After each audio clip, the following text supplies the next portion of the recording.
नमस्कार शेतकरी मित्रांनो, आम्ही आलो आहे नेवासा तालुक्यातील पाचेगाव या गावामध्ये.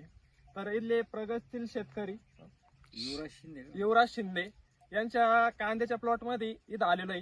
गेल्या त्यांनी भरपूर दिवसापासून आपलं प्रोडक्ट वापरताय. त्याच्यामध्ये बघायला गेलं तर आपलं ग्रोथ प्रमोटर, त्याच्यानंतर ॲग्रो पॉवर आणि आपलं ॲग्रोलेक्स ET5. तर त्यांनी पहिला आपला डोस वापरला होता. त्यांना आपल्यावरती विश्वास येत नव्हता त्याच्यामध्ये प्रोडक्टमध्ये. तर त्यांनी वापरल्यानंतर त्यांना कसा रिझल्ट आला आणि त्यांच्या प्रतिक्रिया काय आहे प्रोडक्ट बद्दल, तर ते त्यांच्या तोंडावरून आपण ऐकूया. सर, तुम्हाला कसा रिझल्ट भेटला आणि काय वाटतंय तुम्हाला प्रोडक्ट वापरून? आम्हाला त्याचा रिझल्ट आलाय, चांगला रिझल्ट आला.